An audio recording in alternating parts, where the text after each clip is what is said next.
Resumen del capítulo 1 de procesos aleatorios. Definición matemática de un proceso aleatorio. Los procesos aleatorios tienen dos propiedades fundamentales.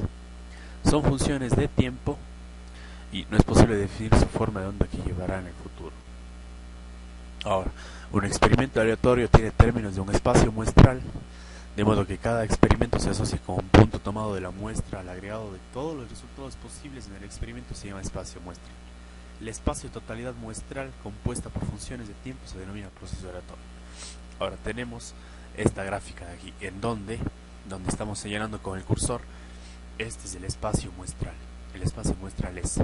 Entonces, como observamos, cada experimento que tomamos de la muestra, por ejemplo, este es un experimento 1, este es un experimento 2, puede haber n experimentos. Entonces, todos estos se denominan subespacios muestrales. Entonces, la unión de todos estos de aquí, donde se ve con el cursor, de todos estos subespacios muestrales se denomina un proceso aleatorio. Entonces, como aquí vemos en la imagen, observamos distintos x de t para cada ensayo, tomando así información del espacio muestral.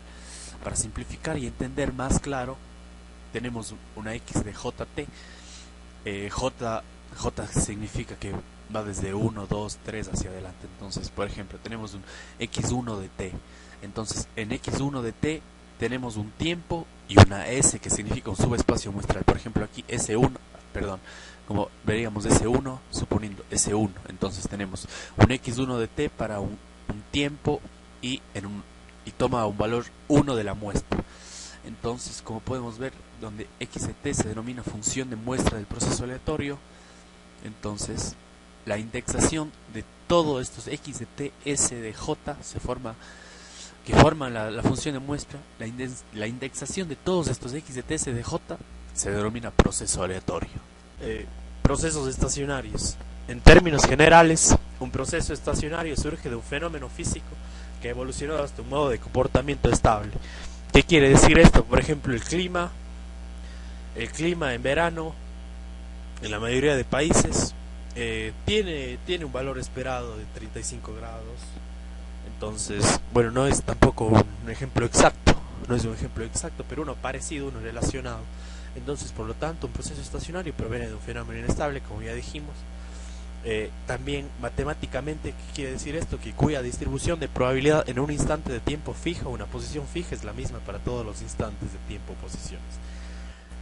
Por ejemplo, en verano es más probable que haya calor un 80%, entonces a través del tiempo, a través de todo el tiempo del verano se va a mantener esto.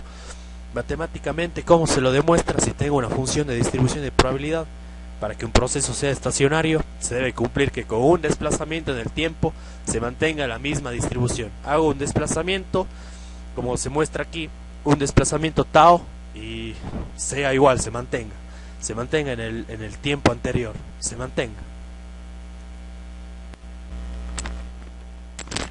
Ahora, funciones de la media, correlación y covarianza. Tenemos la media, aquí está su fórmula matemática.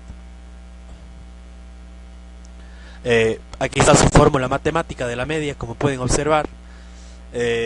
Ahora, si consideramos un proceso x de t, se define la media como el valor esperado de la variable aleatoria observada en algún tiempo t. Como ya habíamos mencionado, el valor esperado por ejemplo, el valor esperado en verano sería una temperatura alta, sería un valor esperado. Entonces esa es la media, un valor esperado entre todo el instante de tiempo que se mantenga el verano. Es un ejemplo. La autocorrelación, se define la función de autocorrelación del proceso x de t como el valor esperado del producto de dos variables aleatorias x1 y x2 del espacio muestral. Tienen que estar relacionados estos, por decirse, la humedad y la temperatura están relacionadas con el clima, ¿verdad? Entonces el espacio muestral sería el clima y los subespacios muestrales serían temperatura y humedad. Entonces al relacionar en dos tiempos diferentes T1, T2, un proceso, entonces eso sería una función de autocorrelación, saber qué humedad, qué temperatura, qué valor esperado hay, qué probabilidad, etcétera. Entonces un proceso estacionario va a cumplir esta relación de autocorrelación para todo T1 y T2. La autocovarianza, la función de autocovarianza se le escribe de la siguiente manera, lo cual nos dice fácilmente que si conocemos la autocorrelación y la media, se puede determinar fácilmente la autocovarianza. Ahora vamos a ver las propiedades de la función de autocorrelación. Tenemos tres propiedades. La uno es que evaluando en cero la autocorrelación podemos determinar la esperanza el valor cuadrático, el valor cuadrático medio del proceso se puede obtener a través de la siguiente ecuación, también que es una función par y que la magnitud máxima de la función de autocorrelación se da en tau igual a 0. Ahora, función de autocorrelación cruzada, estos son dos procesos aleatorios distintos, por ejemplo, dos funciones diferentes sacados de distintos espacios muestrales. Por ejemplo, por decirse, en verano hay más probabilidades de que la gente tome vacaciones, por decirse así. Ustedes saben, un proceso aleatorio sería que la gente vaya a la playa, por decirse. En verano es más probable, entonces también por la temperatura. Entonces son dos procesos que se autocorrelación cruzada, porque son dos variables independientes aleatorias, son dos variables aleatorias fuera de otro espacio muestral. Entonces se lo puede expresar con la matriz de correlación de la siguiente manera, y existiendo simetría, procesos ergódicos. Para definir un proceso ergódico tenemos que saber que las esperanzas son promedios en los extremos de estos, de tal forma que un proceso ergódico es un promedio de las esperanzas conjuntas en sus extremos. Entonces, ¿qué quiere decir esto? Tenemos aquí los límites, y se tienen que cumplir esto para que un proceso sea ergódico.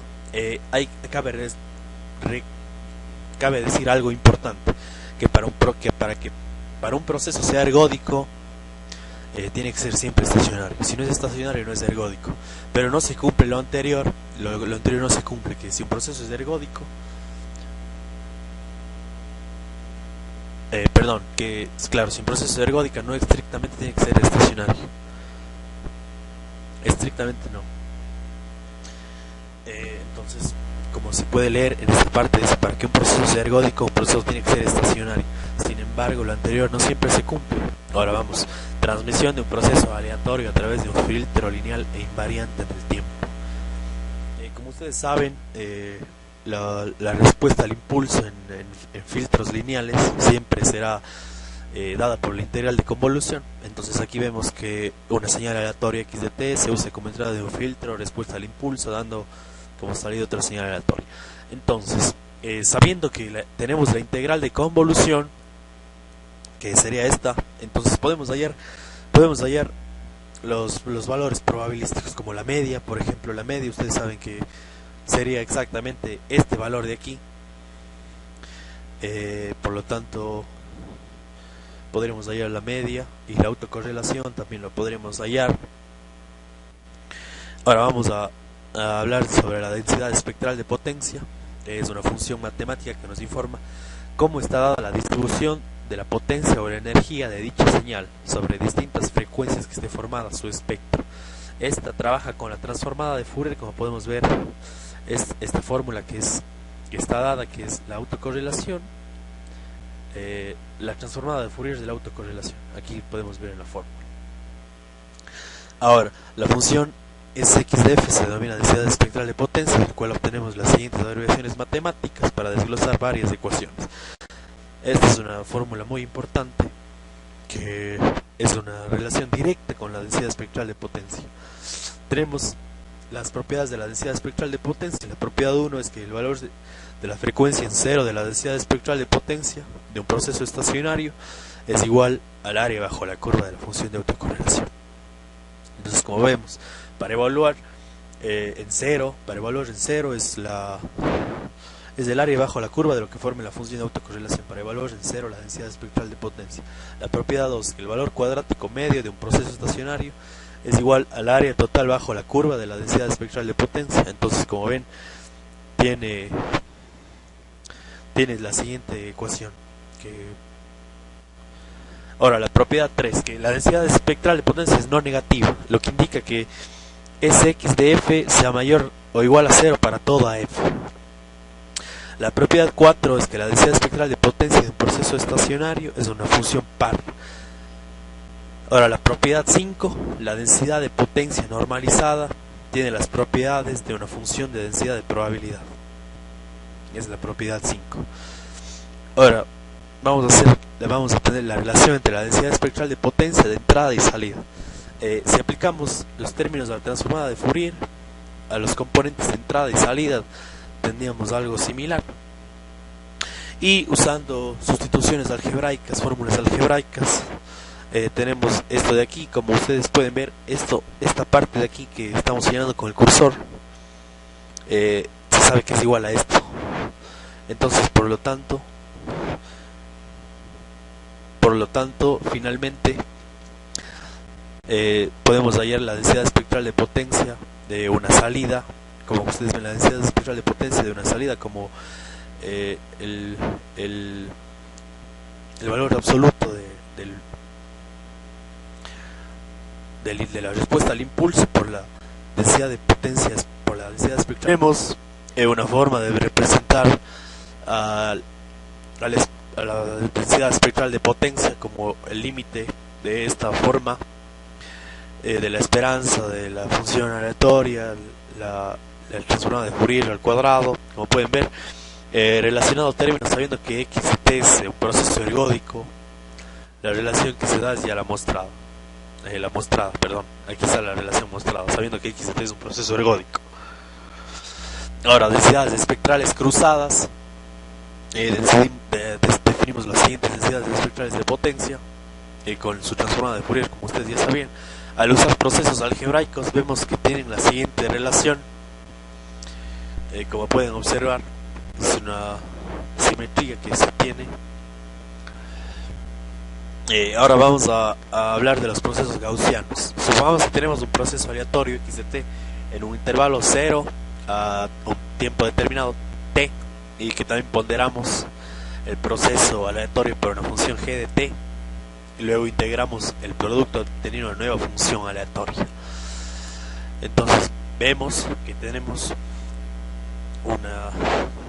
una función nueva aleatoria, y es igual a la integral en un periodo de g de t minúscula por x mayúscula de t de t. X mayúscula de t significa un proceso aleatorio x. Si la función ponderadora es cuadrática y si y es una variable que se distribuye gaussianamente para toda g de t, entonces se dice que x de t es una variable aleatoria gaussiana. Como se puede ver, el valor de distribución gaussiana en el gráfico está presentado, y la subsiguiente formulación está aquí, de la función de distribución. Como se puede ver, es una ecuación, se rige por esta ecuación.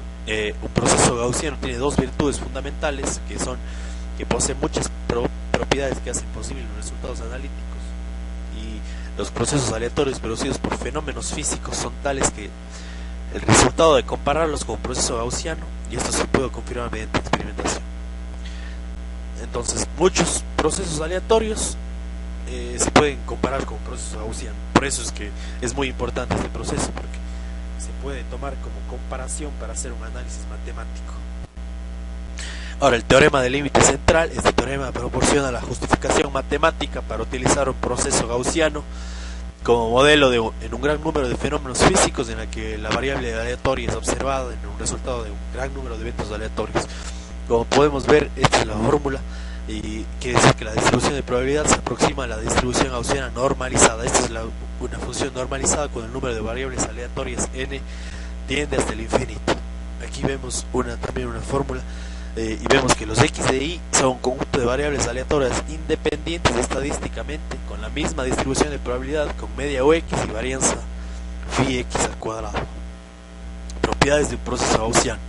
La propiedad 1 es que si se le aplica a un proceso gaussiano un filtro lineal estable, entonces el proceso y de t también será gaussiano. Otra propiedad: si un conjunto de muestras aleatorias x de 1 hasta x de n, si x de t es gaussiano, todas las muestras aleatorias, todas las submuestras que tomemos también serán gaussianas. Matemáticamente se lo dice aquí, en esta fórmula se lo dice lo que acabamos de mostrar.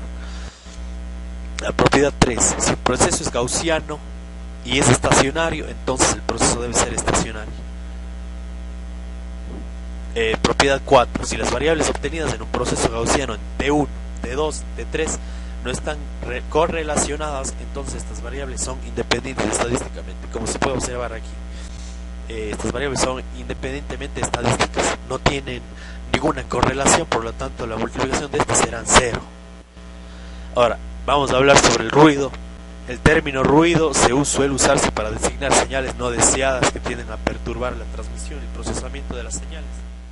En los sistemas de comunicación tenemos distintos tipos de ruido, como puede ser el ruido galáctico, que es el ruido que hay del espacio, el ruido atmosférico. El ruido atmosférico generalmente es el que hace nuestro planeta, las nubes, el sol.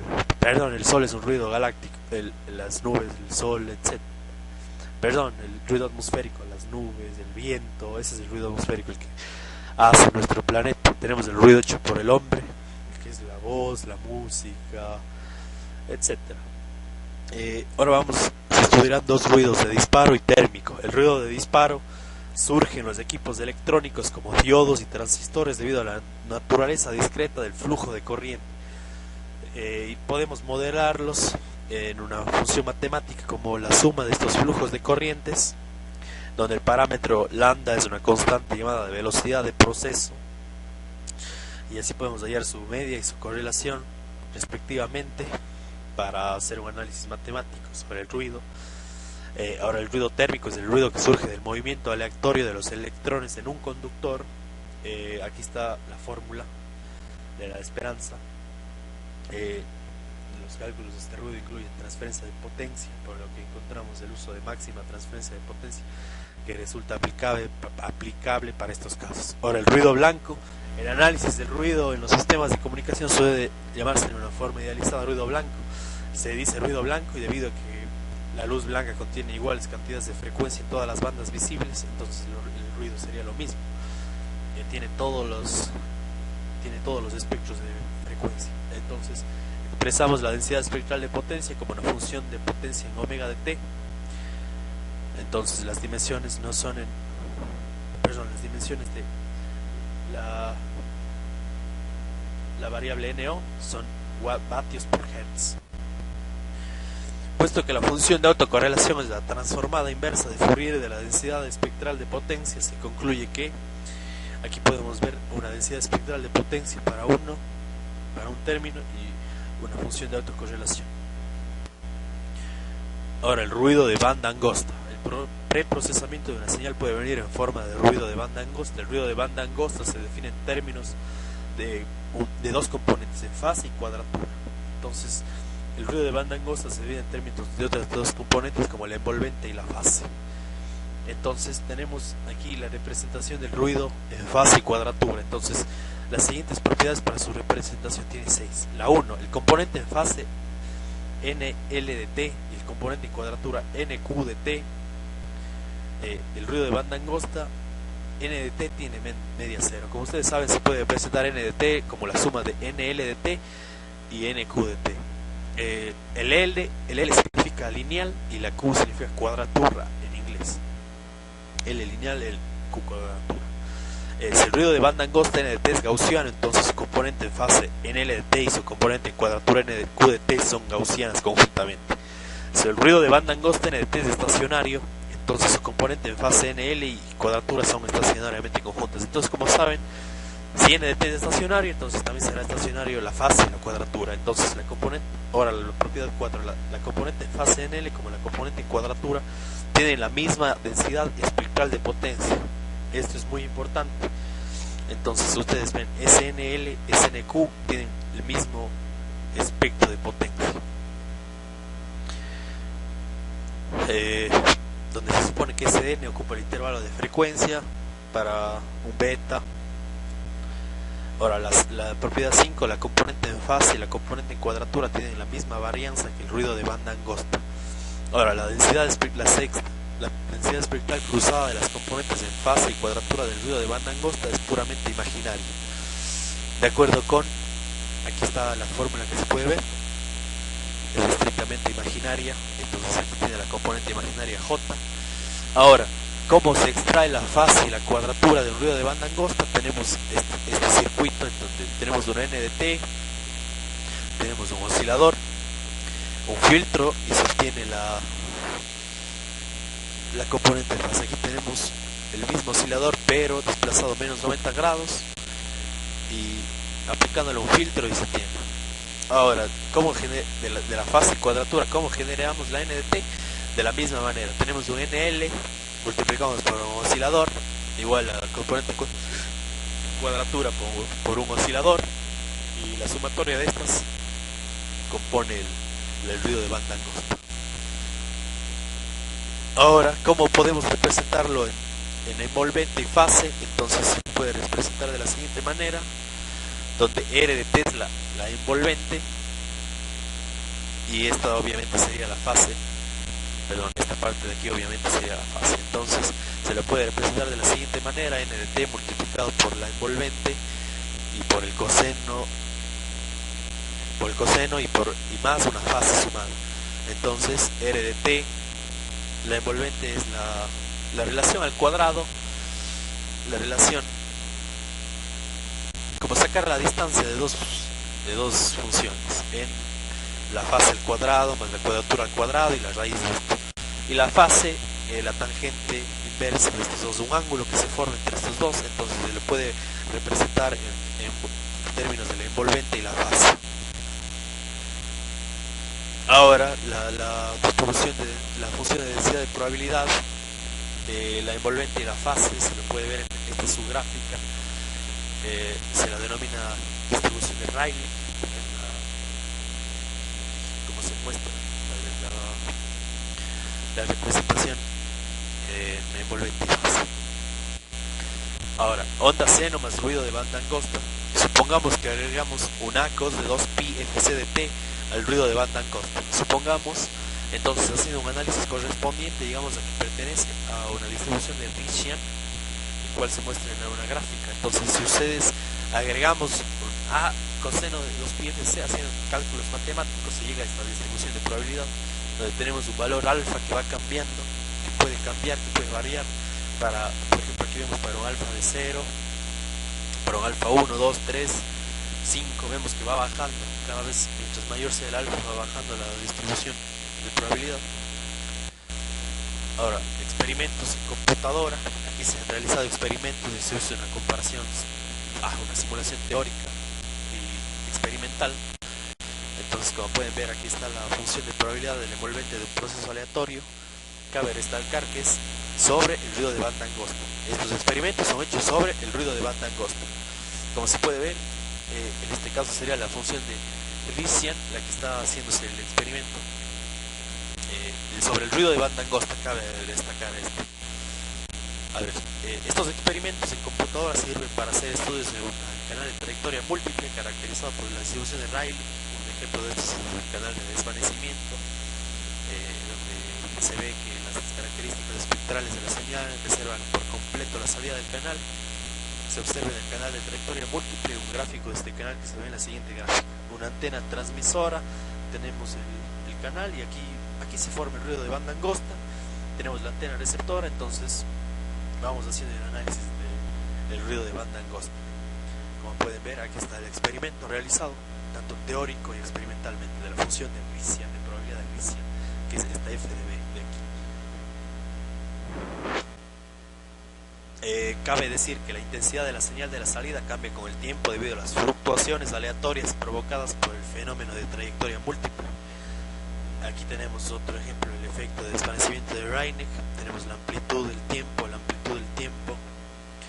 Entonces tenemos un experimento más. Y para concluir, se logró hacer un repaso de temas importantes estudiados con anterioridad. La densidad espectral de potencia es una función importante en el área de estudios de los procesos aleatorios. Como vimos, gran parte de este resumen lleva el tema de la densidad espectral de potencia. Es muy importante tener en claro para realizar todos los estudios de este capítulo.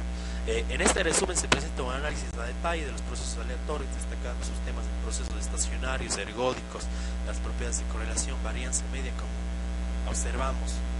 Hallamos la correlación para cada situación. para filtros lineales hallamos, para ruido hallamos, para todo hallamos la correlación, la varianza y la media. También se analizó la densidad espectral de potencia que surgió del error medio cuadrado de la función de muestra. Esto es importante. Se detalló en los procesos gaussianos del ruido de banda angosta que sobresalen en el estudio de los sistemas. De ahí su estudio y validez en esta área. Eso sería todo. Muchas gracias. Javier Carpio es el autor de este video. Espero les haya servido.